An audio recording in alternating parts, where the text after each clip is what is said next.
Bom, boa tarde pessoal, sou o Wellington Oliveira. Para aqueles que não me conhecem ainda, represento a área de pré-vendas da Splunk, né, no Brasil, sou também o líder técnico.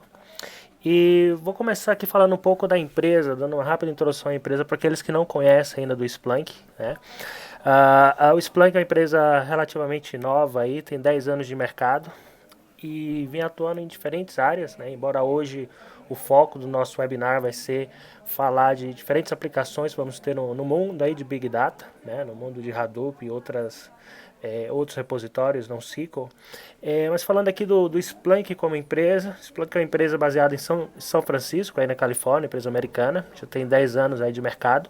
Hoje nós somos 2.000 empregados e o mais interessante é que temos aí um crescimento bastante agressivo, né, em termos de crescimento empresa, de receita ao ano. Temos praticamente aí 50% de crescimento ao ano. Isso para uma empresa de 10 anos é realmente algo a se notar, né? Então estamos com aproximadamente 700 milhões aí em receita anual e indo para esse ano para fechar, né, no bilhão aí de receitas e já prontos aí para entrar em outro patamar, né, de empresas de software. Falando aqui de produtos do Splunk, o nosso carro-chefe é o Splunk Enterprise, que é a nossa plataforma para dados de máquina. Nós possuímos também uma implementação na cloud, uma oferta na cloud em cima do AWS para o Splunk Enterprise. O produto aqui da parte da Splunk que nós vamos estar falando hoje é o Rank, que é, digamos, uma camada aí analítica em cima de Hadoop e outros repositórios NoSQL, mas também nós possuímos outros produtos analíticos, como é o Splunk Mint, para coleta aí de dados de aplicação mobile. Possuímos aí apps premiums, né, que são aí, digamos, análises pré-definidas, templates aí para vários tipos de tecnologias. E também possuímos algumas ferramentas aí mais focadas em segurança, como o caso de UBA, que faz análise preditiva aí de comportamento de usuários no contexto de segurança, né? Então, o modelo de licenciamento do Splunk é baseado em gigabytes, né, indexados diariamente. Então, nós trabalhamos com essa métrica.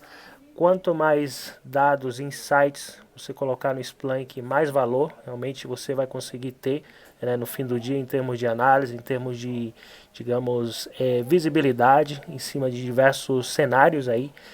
Cenários aí podemos ter para segurança, aplicações, parte aí de negócios também, tudo através da análise de dados de máquina.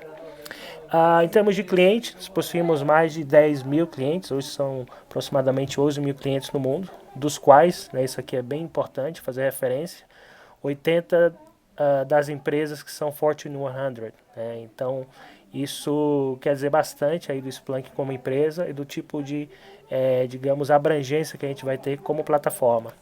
Só o último dado aqui a respeito do Splunk, a nossa maior licença no mundo é de 1 petabyte, um pouco mais de 1 petabyte ao dia, né? Isso dá uma ideia aí de quão, digamos, flexível, né, e escalável pode ser o Splunk em cima de uma operação, em cima de dados aí, diversos tipos de dados de empresa.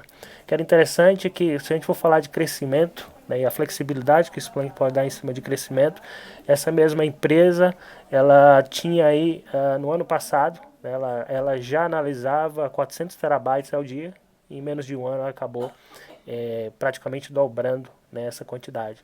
Então, não vou entrar muito mais em detalhes aqui. Só antes de começar a nossa apresentação, eu queria falar um pouco aqui da nossa equipe, né, de como nós estamos organizados aqui no Brasil.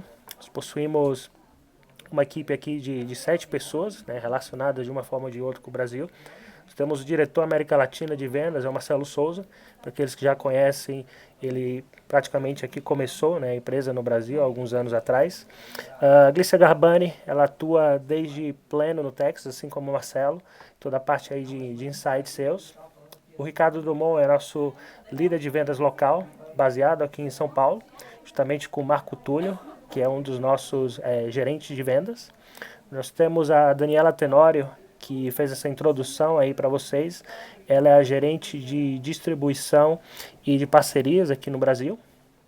Eu, né, que vos falo aqui, sou líder técnico.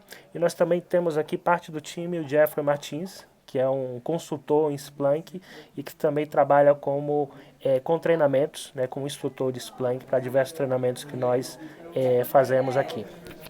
Então essa é a nossa estrutura no Brasil, essa pequena introdução a Splunk. E já pegando o gancho, né, do que a gente está falando aqui, falar de Big Data, falar de Splunk como plataforma de dados de máquina, né? Quando a gente fala de dados de máquina, a gente está falando dos mais diversos tipos de dados, né, que plataformas, aplicações, infraestrutura, né, máquinas em geral podem estar gerando. Né? E quando a gente fala de Splunk, a gente fala de um conceito, né, que muitas vezes as pessoas falam aqui de Business Intelligence, né, que é a capacidade de você coletar dados e prover análise, né, com a linguagem de query e ter relatórios, visibilidade em cima desses dados. No caso do Splunk são um pouco diferentes, né? Quando a gente fala da nossa plataforma, a gente está falando de outro conceito, que é o conceito da inteligência operacional, que se a gente for comparar, né, com o que a gente já conhece de Business Intelligence, Data Warehouse, a gente poderia adicionar essas duas vertentes aqui, né, que é o Feed Data e o Alert in Action, né, o que seria o Feed Data. Além de você conseguir coletar dados aí estruturados, a gente tem a capacidade de coletar qualquer tipo de dados. Sim, Dani? Sim, está gravando, sim. Então, continuando aqui, a gente consegue com o Splunk coletar qualquer tipo de dados, né, seja ele estruturado, semi-estruturado ou não estruturado. E o que é mais interessante é que em cima desses dados a gente não vai precisar ter que esperar, né, para realizar um ETL, criar um cubo em cima dos dados. O Splunk vai te dar a capacidade de analisar e extrair insights de uma forma muito rápida. Você pode ter insights aí em tempo real, como também você pode ter análises mais históricas, dependendo da tua necessidade.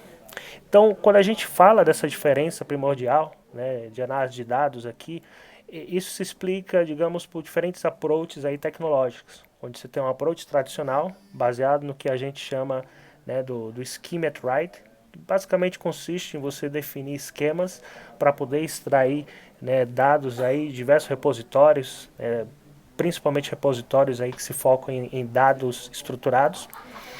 E hoje a gente fala aqui do Splunk, né, onde a gente tem esse novo approach, que é um approach que ele é baseado em tecnologia Big Data, ele é baseado em novos repositórios NoSQL, né, que no caso aqui do Splunk é mais precisamente uma implementação, né, do MongoDB, para aqueles que conhecem alguns de repositórios NoSQL. Então quando a gente fala dessa implementação do Splunk, a gente está falando de um novo conceito, a gente está falando de um conceito do Schema at Read, que é muito característico aí dos bancos NoSQL, onde você, independente do tipo do formato do dado, pode ser o formato estruturado ou não estruturado, você vai ter mais flexibilidade no momento aí de extrair um contexto, né, de extrair um formato daquele dado. Você basicamente não precisa estar fazendo esse trabalho inicial de ETL. Uma vez que o dado está indexado, ingerido, você já tem a capacidade de fazer pesquisas, né, de indexar qualquer tipo de dado e começar, né, a obter insights desses dados. Então, o conceito é basicamente esse, é você ter novas tecnologias que vão te auxiliar, né, na extração de insights. Falando aqui do portfólio do Splunk, né, nós vamos ter alguns produtos aqui que eu acho interessante a gente citar para vocês. Né, o primeiro deles, como a gente bem citou, justamente o Splunk Enterprise, que vai estar sendo suportado por implementação na cloud, Splunk Cloud. Nós temos o Splunk Lite, que digamos é um produto mais, é um pequeno Splunk, um Splunk com algumas funcionalidades, digamos, mais limitadas em termos de ingestão de dados e algumas outras features. E nós vamos ter o rank, que nós vamos estar mostrando para vocês hoje. Como eu falei para vocês, o Splunk possui, né, o contexto aqui, o conceito dos apps. Né, os apps que são esse conjunto aqui de, digamos, de templates pré-definidos. A gente pode ter, por exemplo, um app aqui para o Isilon DMC, que ele vai te dar insights aí, diferentes insights de performance, né, e de visibilidade em cima de dados que a gente consegue extrair, né, desse storage. A gente vai ter, por exemplo, um app aqui para Cisco, né, que você vai conseguir trazer informações, não é uma análise em cima de diversas métricas ou diversos tipos de dados que você consegue coletar de diversos produtos da Cisco. Então nós possuímos esse conceito aqui de apps que acaba facilitando bastante a vida, né, de quem trabalha com uma plataforma de dados tão abrangente como o Splunk. Como também nós possuímos aqui o conceito, né, dos Premium Solutions, que são soluções aí que são comercializadas à parte e que são bem especializadas em determinadas áreas, né. Nós vamos ter, por exemplo, uma solução aqui que é o IT Service Intelligence, que é uma solução que ela não deixa de ser um app, como esses outros apps, com a diferença que ela é bem especializada, focada aí em extrair, né, extrair insights em níveis de serviço. Imagina que você tem uma operação de TI, um data center, ou até uma operação, vamos supor, de um e-commerce. Você quer, no caso, extrair insights em cima do que é feito de compras ou toda a parte operacional, né, que roda aí por baixo dessa operação. Então, o IT Service Intelligence acaba te dando diversos tipos de pontos de vista, né, de visões em cima desse tipo de análise. Nós vamos ter aqui também o Splunk Enterprise Security, que é o nosso app aqui que, digamos, emula aí um CIEM de mercado. Ele traz as principais análises que você teria num SOC, por exemplo.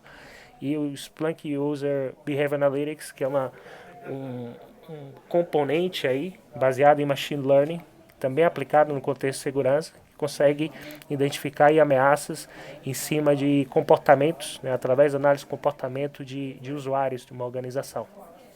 Então, esse aqui é um overview do nosso portfólio. Embora hoje nós vamos estar focando aqui no ranking, eu queria justamente dar essa overview para que vocês tenham uma melhor visibilidade do que a gente faz. E falando de visibilidade, né, falando do Splunk como plataforma, a gente não pode deixar de citar, né, o fato de que nós temos, o Splunk consegue analisar os mais diversos tipos de fontes de dados, desde que você tenha uma fonte, um formato texto, né, seja na aplicação mobile, seja aqui de diferentes dados de aplicações, até dados mesmo de bancos de dados, dados relacionais, o Splunk vai estar conseguindo extrair, né, vai estar conseguindo ingerir primeiro esses dados e te ajudar a você extrair insights em diversas áreas, né, seja uma área de aplicação, operações, segurança, negócios, né, e até a internet das coisas, que acaba sendo uma área bem emergente para a gente. Então, resumindo, né, o nosso conceito é essa plataforma muito poderosa, onde nós vamos ter diversos tipos de aplicações. E falando já, entrando um pouco no nosso contexto aqui analítico, de que nós vamos estar falando hoje, e citando aqui um exemplo rápido, né, de como o Splunk funcionaria. Esse aqui é um exemplo que nós utilizamos bastante para mostrar, né, como seria feita uma correlação em cima do Splunk. Imaginem que você tem vários tipos de dados aqui, de várias fontes, nesse caso aqui dados semi-estruturados, que humanamente falando eles não seriam tão fáceis de ser manipulados, porém o Splunk vai trazer muita facilidade de como você vai trabalhar esses dados. Ele vai primeiramente de forma automática, sem a necessidade de ETL, extrair esses campos aqui, né, campos de informações relevantes nesses dados. Nesse caso aqui a gente pode, através dessas extrações, dessa correlação que é feita, já contar uma pequena história. Né? História aqui de uma pessoa que fez uma compra no sistema aí, e esse sistema deu problema, e por algum motivo, né, pelo motivo aqui de que o atendimento não foi dos melhores aqui no momento da pessoa ligar para um call center, se fez uma reclamação dentro, né, de uma rede social. Então, esse tipo de correlação e de insight você consegue extrair de uma forma muito simples com o Splunk, como a gente vai estar vendo. Então, visto aqui o conceito do Splunk, é um conceito muito abrangente e que serve para os mais diferentes tipos de dados, normalmente surge a pergunta de muitos clientes, muitas pessoas que têm conhecimento, até que têm o conhecimento do Splunk, né, a respeito de como a gente trabalha com Big Data, né? Big Data, muitas vezes se referindo aí a aplicações Hadoop e a outros tipos de repositórios, como Cassandra, MongoDB, etc. Na verdade, como eu falei para vocês, o Splunk ele já é baseado, né, em MapReduce, ele já é baseado em MongoDB, ele já possui, né, no seu core uma arquitetura Big Data. Porém, a gente acaba se relacionando de diferentes formas, né, com essas tecnologias. Em primeiro lugar, como já foi explicado, o Splunk é uma plataforma baseada em tecnologia Big Data que vai ter diversos casos de uso, né, para diversas áreas, como nós explicamos. Porém, a gente vai conseguir também se relacionar, por exemplo, com o mundo estruturado. O mundo aí digamos, mais legado aí de diversas aplicações aí baseadas em bancos de dados estruturados, Teradata, IBM, SQL, Oracle. Vamos possuir um coletor, né, baseado em JDBC, que consegue aí exportar esses dados para o Splunk, e você vai conseguir tá dando sentido, você vai conseguir correlacionar dados estruturados desse tipo de fonte com dados aí transacionais semi-estruturados, que é, digamos, o foco aqui do Splunk. Então, esse é um tipo de relacionamento. Nós vamos ter outro tipo de relacionamento que é através do rank, justamente, onde nós vamos conseguir, através do rank e da sua forma aí de conexão, seja com HDFS, no caso do Hadoop, ou com alguns outros desses bancos não relacionais, nós vamos conseguir exportar parte desses dados, dessas fontes, e prover insights com o rank. Porque o rank ele é basicamente o que você tem no Splunk também. Todas as funções que você tem analíticas aí do Splunk, você consegue fazer com o rank. Ela é, digamos, uma camada aí analítica baseada na mesma tecnologia do Splunk, baseada na mesma linguagem de pesquisa do Splunk, que você pode conectar com esses diferentes tipos de bancos não relacionais. E, obviamente, aqui nós vamos ter o Splunk Enterprise, que vai se relacionar aqui com o rank de uma forma bem próxima, ou seja, as duas plataformas são essencialmente a mesma.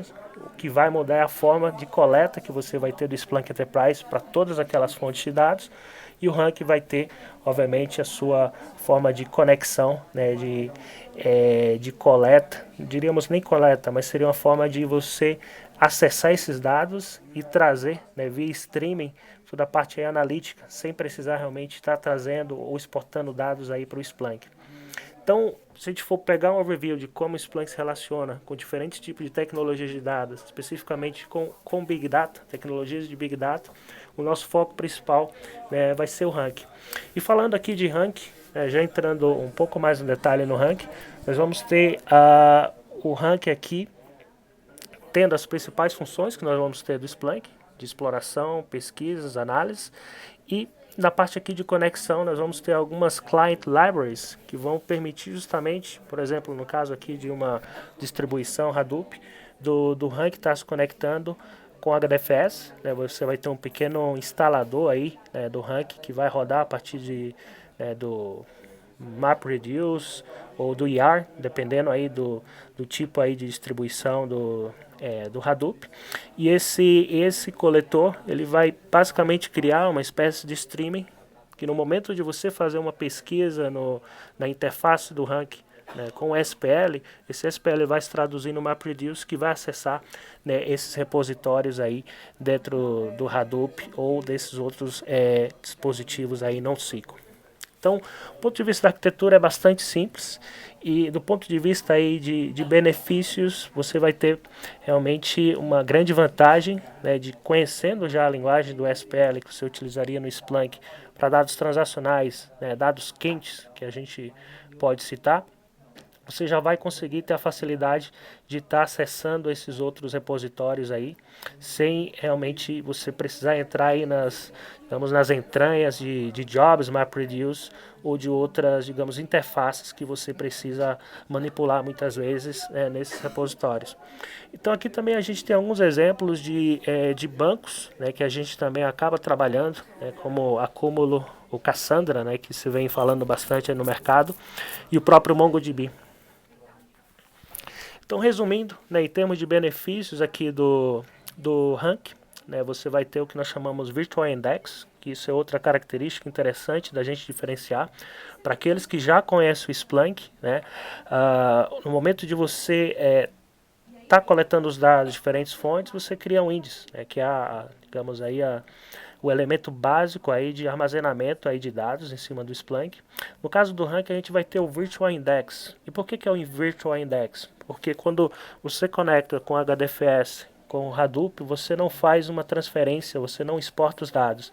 Você basicamente acessa as tabelas aí do HDFS, esses dados aí, e você começa, baseado no comando SPL que você fez, fazer esse streaming que vai ser representado, seja por um resultado aí de pesquisa, seja por uma visualização, mas utilizando um index virtual, ou seja, eu estou utilizando a infraestrutura que já existe, né, no meu data lake, no meu repositório Hadoop, e estou fazendo essa transferência aí analítica em cima do que a gente tem no Splunk.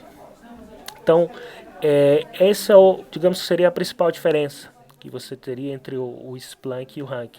Do ponto de vista aqui das funcionalidades, o Schema on the Fly, que é essa extração sem necessidade de fazer ETL, isso acontece da mesma forma dentro do Rank. Você tem muita vantagem assim de ter a mesma linguagem que é utilizada e a mesma facilidade de trabalhar os dados e a flexibilidade também de conseguir, né, essas análises de uma forma mais simples e consequentemente também conseguir valor. O que a gente vai agregar realmente é você ter capacidade de ter, seja de dados aí quentes, né, em tempo real ou near real time dentro do Splunk, você trazer valor aí de negócio, trazer valor para diferentes áreas. Da mesma forma que você traz no Splunk, você vai conseguir também trazer esses insights para dados aí históricos que você tem nesses repositórios. Então aqui é uma explicação um pouco mais técnica, né, do que eu acabei de explicar para vocês, para aqueles familiarizados aí com o mundo Hadoop, HDFS e diversos projetos Apache.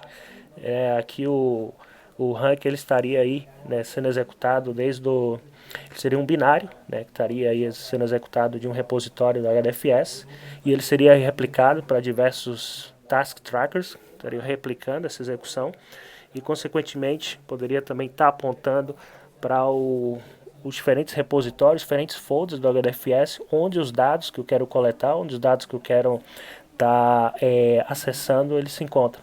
E a partir daí, esse é o esquema aí de execução distribuída típico, né, de um nó Hadoop, em cima aí do MapReduce ou em cima do YARN, dependendo aí de como você quer trabalhar, com a primeira ou segunda geração do Hadoop. Então esse seria o esquema básico aí de distribuição dos dados e como o rank estaria sendo executado. Então não vou entrar muito aqui em detalhe dessa parte, queria só antes de mostrar uma rápida demo para vocês, falar de alguns cases que nós temos aqui do rank. Obviamente o primeiro case do rank, o maior que nós temos no mundo hoje, é o case para o Yahoo. Para aqueles que não sabem, o projeto Hadoop, né, o projeto Apache Hadoop, ele se originou no Yahoo. O Yahoo ele é sempre muito inovador em termos de novas tecnologias, né, que coexistem aí com o Hadoop, com esse ecossistema.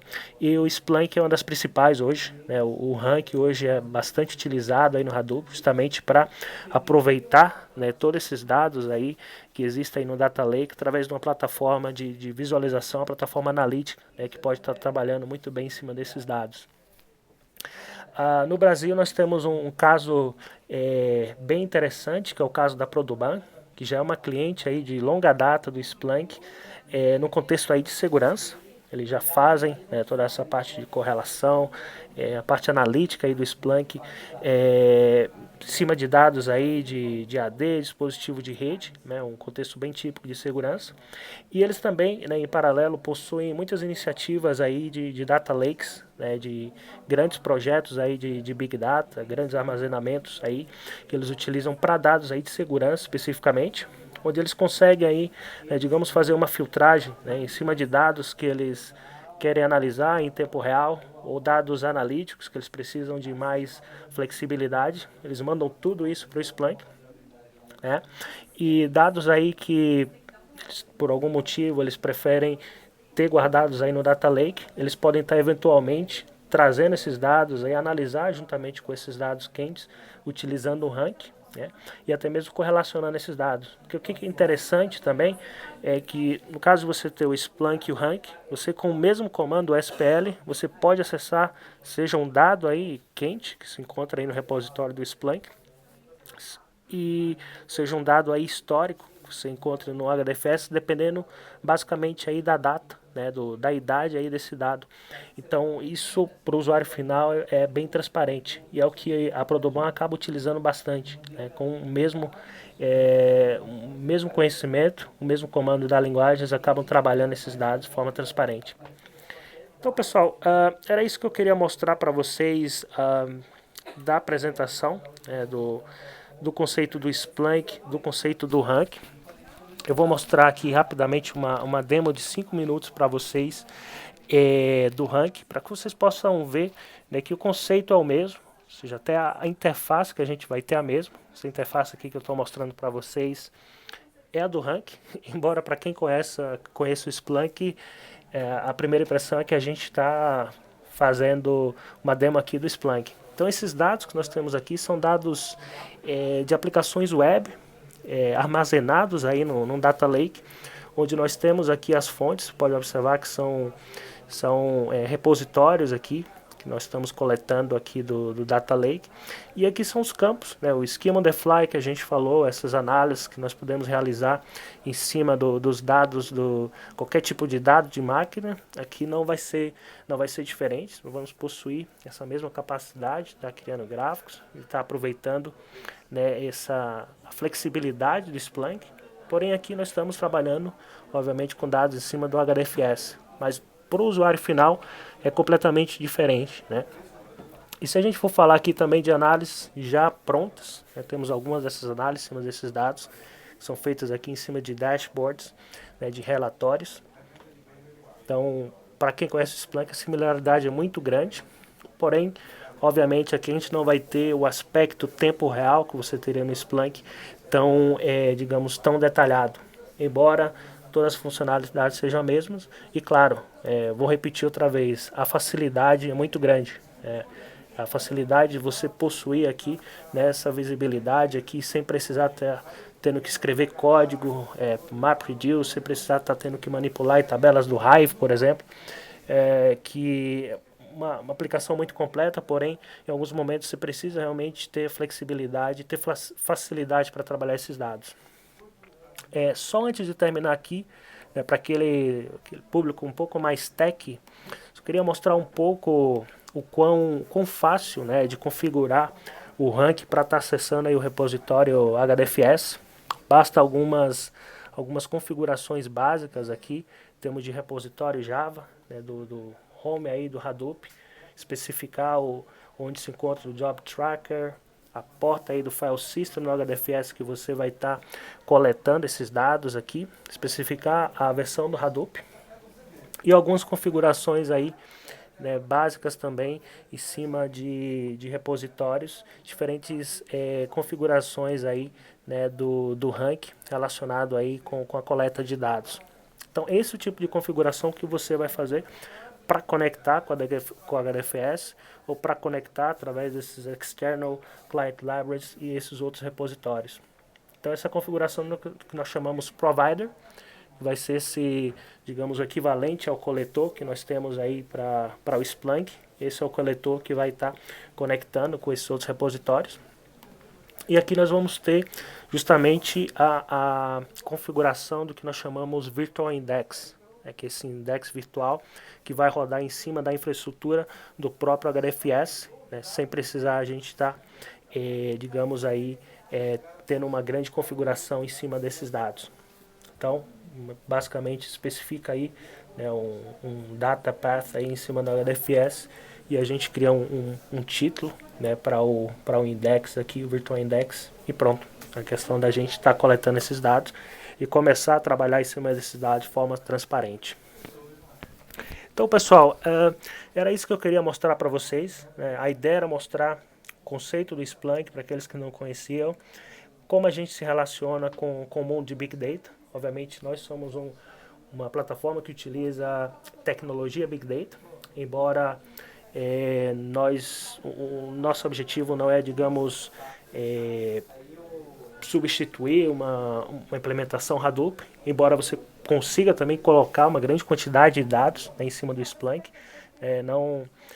Não me entenda mal, assim, o Splunk consegue ter uma alta escalabilidade, basta a gente ver o exemplo, né, que nós temos nosso maior cliente no mundo, que consome mais de 1 terabyte de dados aí por dia. Imagina o que é isso em cima de uma infraestrutura aí. Então o Splunk consegue dar, né, também essa grande escalabilidade, embora o nosso conceito de escalabilidade ele é focado em cima do transacional, ele é focado em cima de insights que você pode ter, né, em tempo real desses dados, que vão atender esses vários casos de uso, né?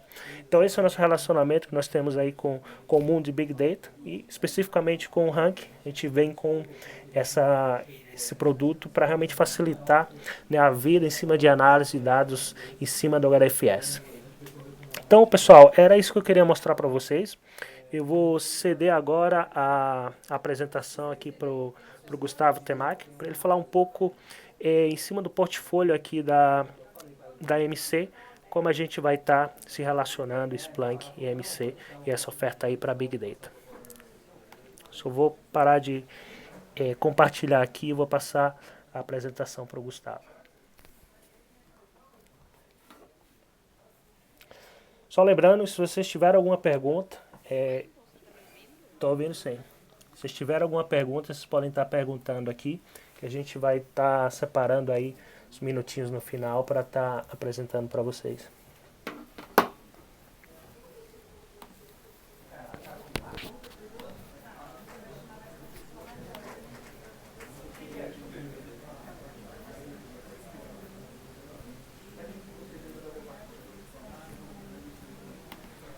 O Tamac está aí?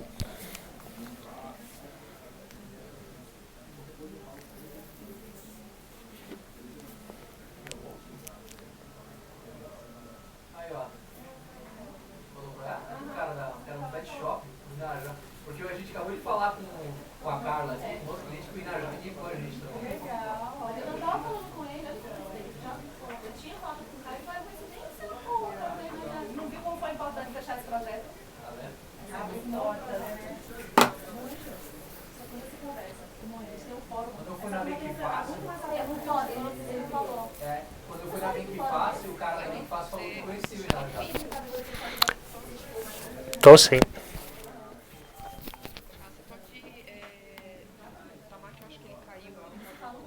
Tá, eu tô passando a apresentação para ele, ele vai poder apresentar agora.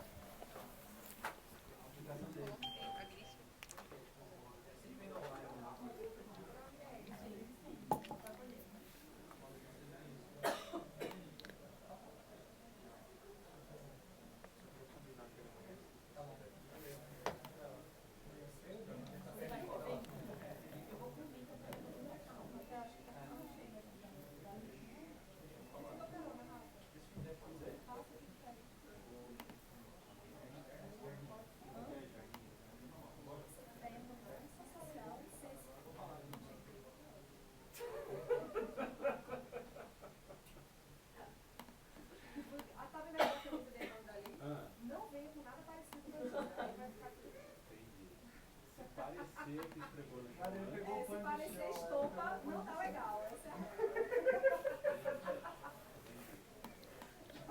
Malha de saco de farinha, não. A cara dele ficou no cu, então é isso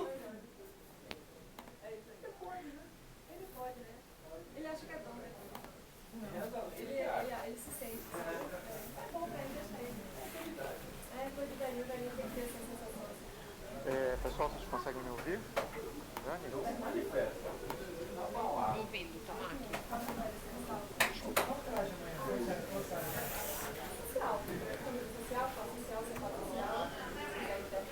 Bom, boa tarde.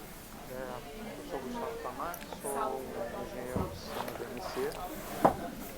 Sou parte de um time de especialistas da MC e uma das minhas atribuições agora é em relação à segurança. Então a MC, além de ter assinado um acordo formou um time de especialistas a nível mundial para lidar com questões relacionadas a infraestruturas para ambientes públicos. O Splunk já é, por si, uma plataforma bastante completa, né? Além das funções relacionadas a dados, como coletar, indexar, prover funções de busca e outras coisas, ela também provê praticamente todas as funções relacionadas a ter uma grande eficiência em infraestrutura. Então, a plataforma já é preparada, por exemplo, para permitir escalabilidade muito grande em relação à gestão de dados, para prover funcionalidades de alta disponibilidade da IDR, funções de administração e outras relacionadas à plataforma também. Então vou dar uma visão rápida sobre a parte de armazenamento de dados. Não deixe de mim, provavelmente nem todos aqui são tão familiarizados com o Splunk. O Splunk ele funciona numa arquitetura scale-out, possui vários componentes. Os principais componentes são os que a gente chama de folder, que são binários que são instalados nas origens de dados, e com isso eles monitoram as origens e repassam esses dados para os index. Esses componentes de folder são extremamente pequenos e têm consumo CPU. Os indexers são aqueles caras que fazem o trabalho pesado. Eles recebem dados e fazem a indexação dos dados que estão sendo enviados para os povos. Então, eles são extremamente intensivos no processador e o que a gente chama de disco. E os self-legs atendem as requisições de busca sobre esses dados. Os dados que devem ser A rede está na carroça, mas o e-mail está saindo. e devolvem as pesquisas que são realizadas pelos usuários. Não sei se O Splunk ele já contempla um esquema que o pessoal da área de infraestrutura conhece como tierização dos dados. Então, os dados que estão chegando a partir dos forwarders, eles entram no que a gente chama de buckets, são os bucket spots, né, os dados que estão sendo escritos no momento. Assim que o dado, esse bucket ele é finalizado, né, quando você acaba um determinado tamanho do bucket, esse arquivo é fechado e ele se torna um bucket de então os dados recentes, né, estão sendo escritos. E os dados que acabaram de ser escritos, eles estão representados nesse código chamado platform. Então são neles que as pesquisas são normalmente realizadas quando se pretende a partir de dados em tempo real. Esse bucket ele é definido por alguns parâmetros que você configura nos planos. E normalmente está relacionado ou a um período de tempo ou a uma área de armazenamento. Uma vez que esses parâmetros são ultrapassados, esses dados eles são movidos, podem ser movidos automaticamente. Isso chama de bucket esse bucket pode ser na área de performance. Eles continuam ainda online para consulta, né? Mas a ideia é que o acesso a esses dados eles sejam feitos com uma frequência bem menor do que o primeiro. E aí, uma vez que o dado não seja mais necessário para consultas online, mas você ainda quer manter o dado para consulta futura, você pode mover esse dado para o que se chama de bucket storage. Então, nesse caso, o dado ele é retirado da plataforma, ele é movido normalmente de uma e aí ele não é mais acessível durante uma consulta normal. Então, se você precisar fazer um acesso a esse dado, você pode recuperar esse dado da plataforma computacional e aí pode fazer uma consulta em cima desse dado. O Splunk, ele, através de parametrizações, ele faz a movimentação automática dos dados pelos buckets.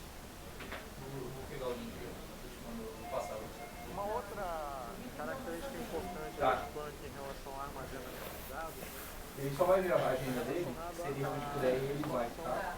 Ele vai ir em breve então, quando você configura o Splunk, tá? Tem como o cara vai querer falar disso, é melhor que ele fala. ele mesmo se encarrega de replicar o dado em vários servidores, em vários endereços. O objetivo disso é principalmente lidar com questões relacionadas à disponibilidade dos dados. CHA, né, no caso de uma falha local, ou DR por uma falha de um site em si. Quando você configura uma instância personalizada, você define os parâmetros. E aí o Splunk ele cuida de propagar esse dado várias vezes por servidor. Então eu fiz uma passagem em alto nível por algumas características de replicação de dados, né, de armazenamento.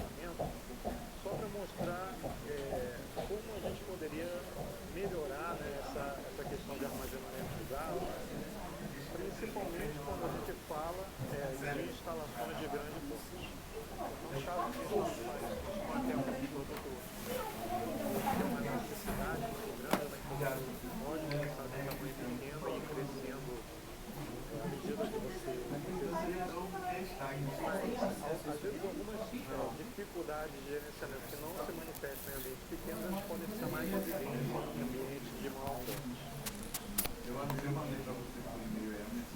Então o Splunk ele trabalha com uma arquitetura que você conhece tradicionalmente como Splunk.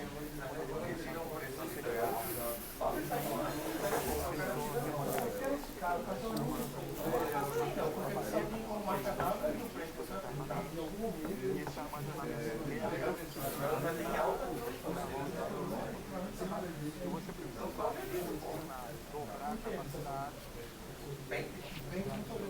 um servidor e a sua capacidade de armazenamento e processamento vai aumentar. E aí você pode ir aumentando isso indefinidamente até ter os seus requerimentos ou de computação e ou de armazenamento dentro. Uma dessa característica é que normalmente esses servidores, né, a ideia é os servidores normalmente eles têm um custo relativamente baixo. Num cenário de alta performance, isso pode não ser verdade. Dois cenários. São servidores muito densos. Servidores muito densos, que são aqueles que suportam muitos discos internamente, eles costumam ter uma relação de custo um pouco maior do que os servidores que têm poucos discos internamente. Então, proporcionalmente, eles custam um pouco mais caro. Além disso, quando você começa a incluir, estamos chegando na geração dos SSDs, né, a partir desse ano, tem a tendência de massificação dos discos de estado sólido, mas se você coloca discos de estado sólido nesses servidores, né, a probabilidade de custo deles aumentar mais é maior também. Então, uma forma de melhorar, né, esse tipo de arquitetura é contornar as dificuldades, né, os desafios que a gente encontra nesse tipo de ambiente que a gente chama de DAT, que são os discos direct attached storage. Nesse tipo de arquitetura, onde o servidor tem o disco internamente, existe uma dependência da capacidade de processamento e armazenamento. Isso quer dizer que se você precisa aumentar a capacidade de armazenamento, né, se eu quero, por exemplo, aumentar minha capacidade de retenção do Splunk 3 meses para 6 meses. Então eu dobro o número de servidores da minha arquitetura de cluster Splunk. Isso vai fazer com que automaticamente a sua capacidade computacional aumente. Então isso pode ser interessante por um lado, né, porque você vai ter mais poder de processamento para atender as suas buscas, mas pode ser que isso não seja verdade, porque em muitos casos, né, o que se aumenta são dados históricos, e dados históricos não são frequentemente acessados. Então, recentemente a gente estava trabalhando no caso de um cliente, né, ele tem uma retenção normal de 60 dias, mas o ideal, né, o desejo do cliente seria ter uma retenção, por exemplo, de 2 anos. Então, de um cenário inicial, onde o cliente tem 10 servidores, para passar para um cenário de 60 dias para 2 anos, ele teria que multiplicar por 12 o número de servidores. Eu passaria de 10 para 120 servidores. Ao passo que isso adiciona certamente poder de computação, pode ser que todo esse poder de computação não seja. Além disso, todos esses discos que estão nesse cluster, eles só vão atender a uma necessidade específica que é dos clientes. Então isso pode ser interessante em alguns casos, em alguns outros pode ser que seja interessante haver um compartilhamento, e eu vou mostrar isso quando eu falar um pouco sobre ISO. A eficiência do armazenamento também ela é afetada nesse caso em função da proteção que você tem que colocar nos discos internos, né? Está no grupo RAID 1 ou 5, e da replicação de dados que eu falei anteriormente. Então, se você usa uma clusterização baseada no Splunk, você tiver uma clusterização com fator de 2, isso vai fazer com que a necessidade de área de armazenamento aumente. Então, como é que eu posso melhorar isso? Então, uma das propostas que eu tenho mas uma das soluções que a gente propõe atualmente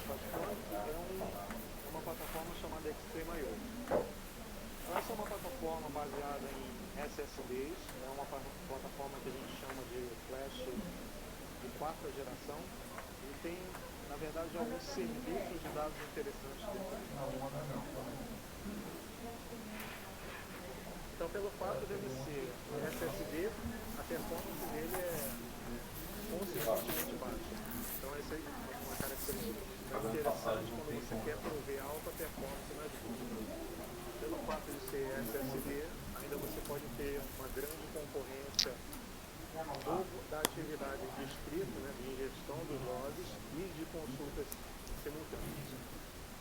Uma outra característica interessante no ambiente Splunk do uso do XML é o seguinte: quando você implementa clusterização dos indexes, né, eu configuro, por exemplo, uma replicação de 3. Então isso quer dizer que eu vou gravar um dado em 3 indexes diferentes.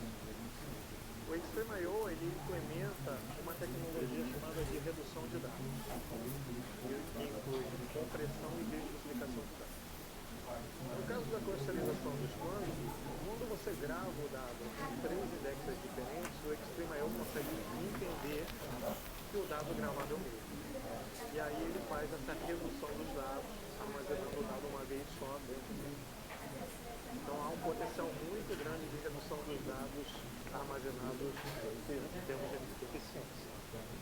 Por que é interessante mesmo assim, né, mesmo você utilizando um array externo que implementa tecnologias de proteção de dados, manter a clusterização dos indexes, manter a questão da alta disponibilidade do servidor. Então, no caso de você ter alguma parte errada dos indexes, o dado está automaticamente em outro. Sensacional, essa é E com isso você mantém o acesso aos dados sem ter Nada agregou mais do que isso. falha de alguma Então, esse é uma tecnologia que aí se posiciona principalmente para os dados de hot wash quando você está utilizando. Uma outra tecnologia é uma tecnologia que segue o conceito anterior, né? Eles são baseados numa forma de crescimento que segue o Splunk, né? O Splunk é meio alto, quando você precisa de mais você vai botando mais caixinhas do lado. O XML também funciona assim. O Ison também funciona da mesma forma. Então, o Ison ele é um dispositivo de armazenamento e retenção de dados a longo prazo. Então, uma vez que os dados ultrapassem o limite de retenção configurado para hot war, o Splunk pode mover automaticamente para o Ison, e aí o Ison pode implementar uma política de retenção de dados muito maior do que se está habituado atualmente. Então, uma retenção de 2, 5, 7, 10 anos pode ser implementada com extrema facilidade. Inclusive, o crescimento dessa retenção ele pode ser feito da mesma forma como se faz no crescimento de infraestrutura do Splunk. Mas você adiciona mais caixinhas e o crescimento da área de armazenamento. Uma outra característica que você pode ter uma retenção maior e por risco de custo você precisa lançar uma camada nova,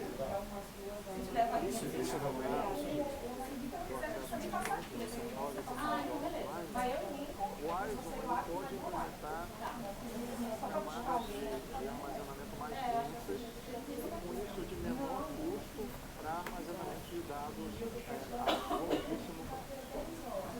Imagina que você tem uma política de retenção normal de 5 ou 10 anos, mas você gostaria eventualmente de manter 15, 20 anos, você pode implementar uma camada adicional de armazenamento de baixo custo.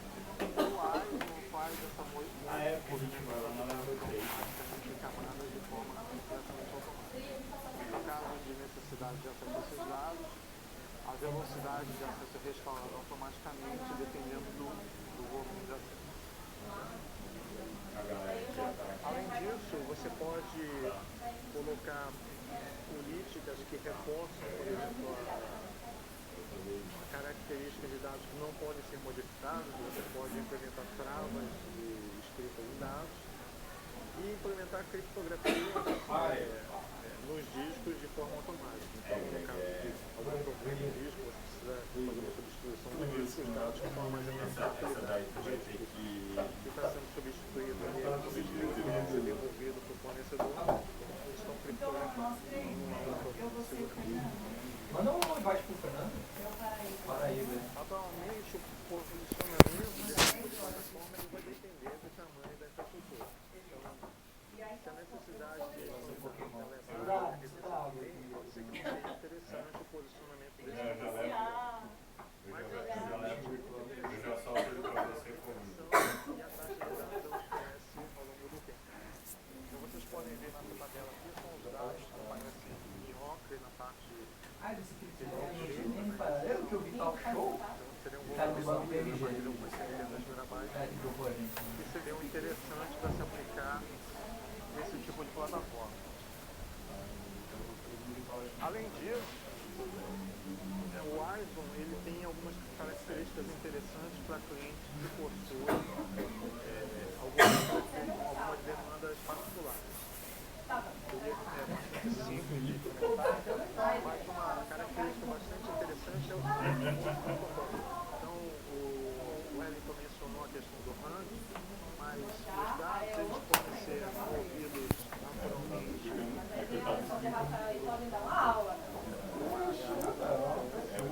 Existem outras formas também de mover dados dos planos da BTS, através de Hadoop Connect, por exemplo. Os dados podem simplesmente ser exportados dos planos. E esse dado que está no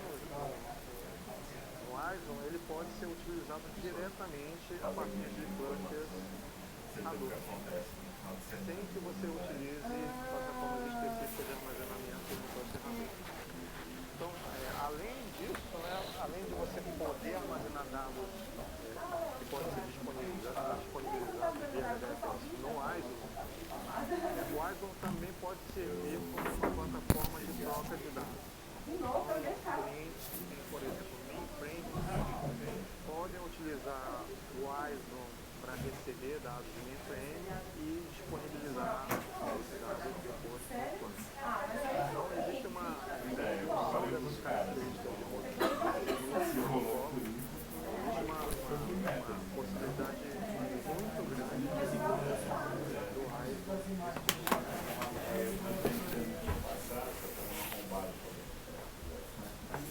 Uma outra possibilidade que a INC tem armazenamento de dados fortes e WORM é através de plataformas que a gente chama de hiperconvergentes. Essa plataforma hiperconvergente é parecida com Vai te mandar no primeiro, tá?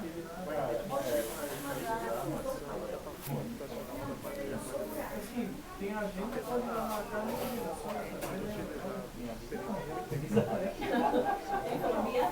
Ah, minha vida. Nem avisa. mais ou menos você não sabe o que é. Bota na agenda. Aí você vai preparar uma apresentação para os clientes. Não, vai lá. Agora o. E ao final disso, a plataforma que a gente tem que todos os discos que estão disponíveis dentro da plataforma, inclusive com outros componentes da plataforma, os servidores que controlam licença, os seus heads que não fazem uso intensivo do disco, todos esses discos que estão disponíveis, eles podem ser consolidados e disponibilizados para os indexers. Então a gente desvincula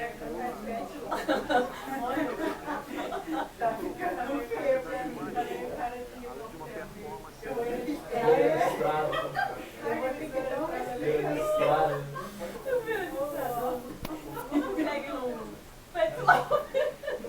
Olha, mentirada, era só pelo insônia. Fantasia de cabelo.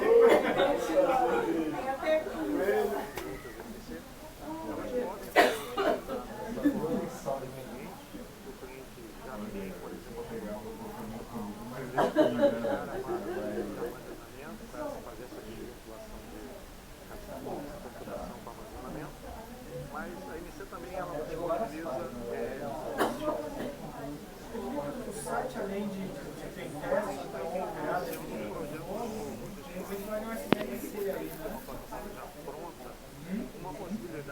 a utilização do que a gente chama de vlog, ou até, no caso que a gente estava O cara conseguiu anar o site dele, fazer o site dele. Só que o cara documentou num post no blog. Então ele pegou várias coisas, ele pegou a vulnerabilidade de API dos caras, a vulnerabilidade de como os caras fazem a avaliação, faz a avaliação de o valor do vlog é até uma vulnerabilidade que o cara conseguia pegar os e-mails e plataforma pré-validada. uma série de coisas. Questão de compatibilidade. Fazer as compras para você se cadastrar. Ela é feita, Você vai pegar no cadastro. também é feito dessa forma. Então, caso você implementar, por exemplo, virtualização de aplicações, em alguns casos, o processo de upgrade de firma ele é feito com 100%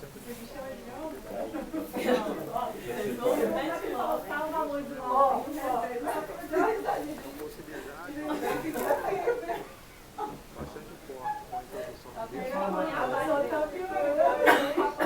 é a utilização de virtualização de eventos.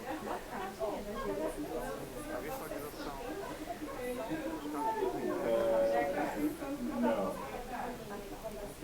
eles utilizam intensamente recursos funcionais, mas a virtualização ela possibilita você ter uma agilidade maior no provisionamento de recursos físicos. Então, se você quer fazer uma expansão, um aumento de CPF de uma forma rápida e você possui recursos físicos disponíveis, a virtualização permite você fazer isso de uma forma que você não consegue comparar com o que está falando dentro. Bom, então para sumarizar, o que é iniciar a greve, no caso de outra plataforma de além da própria possibilidade de comercialização de plataformas quânticas, a INCE agrega toda a parte de plataformas de armazenamento e, eventualmente, a parte de plataforma convergente para suportar a implementação de spam. A parte de dados, existe interessante, né, relacionada a performance, escalabilidade e segurança de dados. Em alguns casos, por exemplo, no caso de bem mais